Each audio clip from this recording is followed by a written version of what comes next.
Liar, liar, pants on fire. Apparently, it turns out that the Joe Biden run Department of Labor Statistics, the Bureau of Labor Statistics, had somehow missed out on the fact that indeed our economy did not add 911,000 jobs that they had previously said had been added to the Biden economy.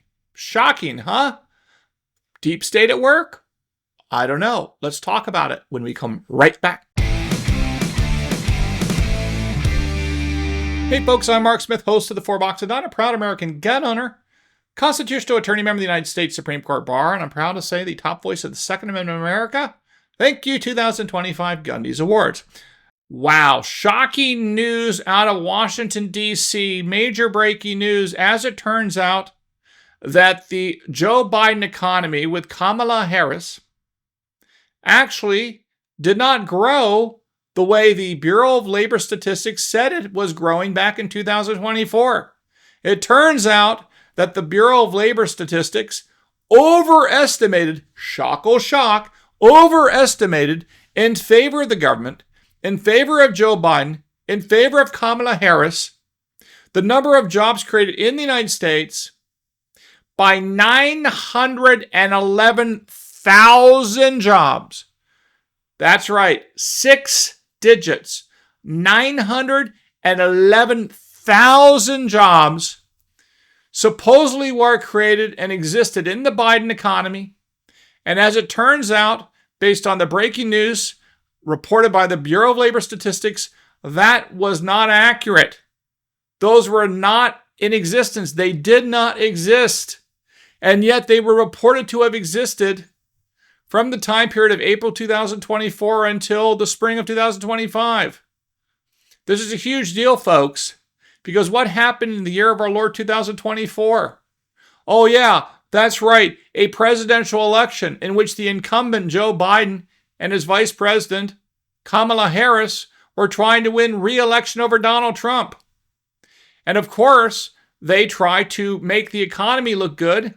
And it turns out one of the ways they did so is with the United States Bureau of Labor Statistics overestimating, over-reporting the number of jobs created by the Biden economy by a mere number of 911,000.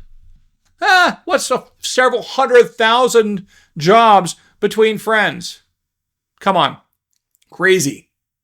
If you want to do the math, it's something like 60 basis points of the American job market was the overestimate by the Bureau of Labor Statistics, another aspect of the deep state. Now, this is not the first time this kind of game has been played. Remember, we've already talked about this on this channel, where Lisa Cook has been fired by Joe Biden, and she is a member of the Federal Open Market Committee as part of the Federal Reserve. She's one of the 7 governors on that. And late last night, it turns out that a judge has said that Trump cannot fire her, but I think everyone expected that to be the decision by the district court there in the deep state DC. I don't think that's going to fly, but that'll be a subject of a separate video. But the point is, as you may recall, we've covered this before. Lisa Cook, one of the critical board of governors, members of the board of governors of the Federal Reserve System, one of the most important ones, she was caught up and is caught up in allegations of major mortgage fraud, where she claimed several residences to be her primary residence to get, presumably, better interest rates, better deals, and whatnot. Donald Trump fired her on the grounds that we really do not want a woman responsible for setting interest rates that play a major role in mortgage rates. We do not want her setting rates as part of the Federal Open Market Committee on the Federal Reserve System there, when she may be engaging in mortgage fraud. And she's been fired. We'll see what happens at the courts. I think Trump's going to win that one too.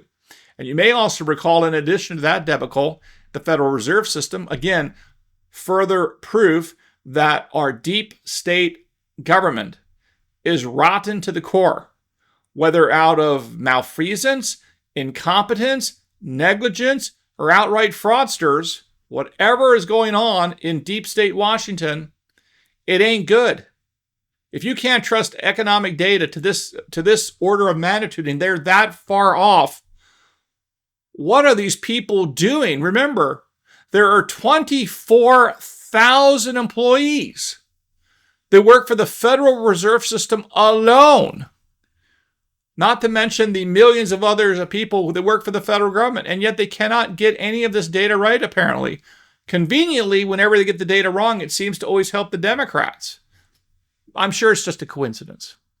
We also have to remember that the head of the Federal Reserve System, speaking about further deep state actors manipulating and playing games with our economy and the government's role in the economy, the chairman of the Federal Reserve System is Jerome Powell. He's been fighting with Donald Trump. But why? And is Donald Trump right? Well, let's just look at the facts. In addition to this overestimate of jobs by the Bureau of Labor Statistics, part of the deep state, in my opinion, and you're going to see in a moment how that played out in the campaign of 2024, because it was an attempt to help the Democrats, in my view. But in addition to that, what also happened in September 2024? In September 2024, months before the 2024 presidential election, guess what happened? Jerome Powell, who today refuses to lower interest rates, he, in September 2024, lowered interest rates. Why? Because if you lower interest rates, it makes everything cheaper in the economy, right? It reduces the amount of the interest rates paid on the federal debt. It reduces the amount of home mortgages. It reduces the amounts paid on interest on credit card debt. It removes, car loans and all these things. Interest rates, if you lower the rates, it brings down the prices on all these things. So Jerome Powell had no problem in September 2024 in lowering rates to help out the Biden-Kamala economy.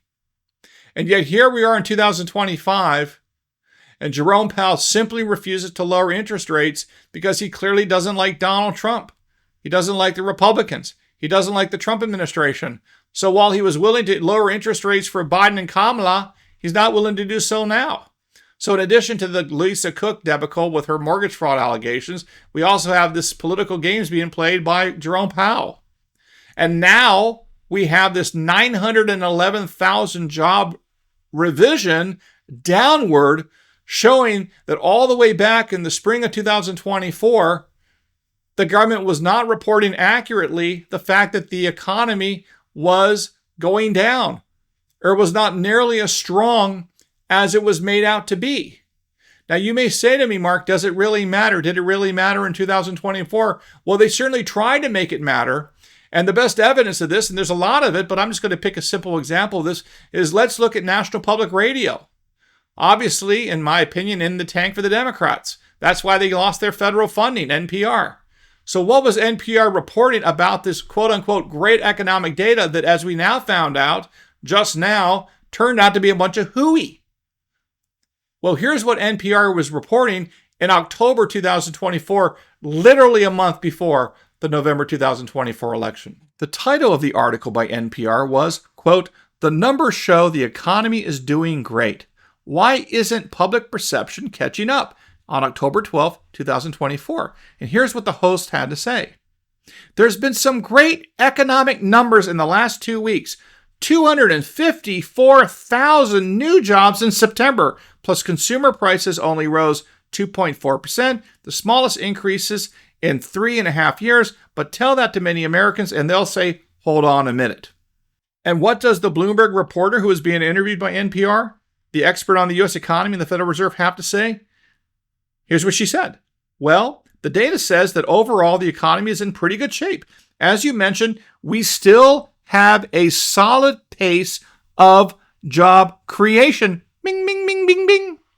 You see, in October 2024, NPR is reporting on the government data that there was 254,000 new jobs created in September 2024 that they then used on the campaign trail. They then used in the reporting to try to make it look like the Kamala Harris, Joe Biden economy was great. It was booming. Now that's NPR talking to a Bloomberg reporter in October 2024. But now we know 911,000 jobs that were reported by the government to have been created were not created. It turns out that was fake news. fake data. And conveniently and coincidentally, yet again, the fake government data, the wrong government data, benefited which political party, or had the potential to benefit which political party? The Democrats, Kamala Harris and Joe Biden. Just a coincidence, I'm sure. Now, I'm happy to report that the White House is all over this. They understand the game that got played, how the media and the Bureau of Labor Statistics and the deep state government employees tried to throw Donald Trump under the bus. At least that's their argument. Here's what White House Press Secretary Carolyn Leavitt had to say about this. Today, the Bureau of Labor Statistics released the largest downward revision on record, proving that Donald Trump, President Trump, was right. Biden's economy was a disaster, and the Bureau of Labor Statistics is broken. This is exactly why we need new leadership to restore trust and confidence in the Bureau of Labor Statistics data on behalf of the financial markets, businesses, policymakers, and families that rely on this data to make major decisions. That's exactly right. And you may recall that Donald Trump, just about a month ago or so, after there was another revision downward, another mistake apparently by the Bureau of Labor Statistics, whether it was however the mistake was made, it was wrong. And Donald Trump fired the then commissioner of the Bureau of Labor Statistics. She went bye-bye. Now we kind of understand why. And now, guess what? The Treasury Secretary, Scott Bessent, has been going gangbusters in the media, pointing out, even over this weekend, that this proves the BS nature of this government statistics, this government data, that all turns out to be wrong.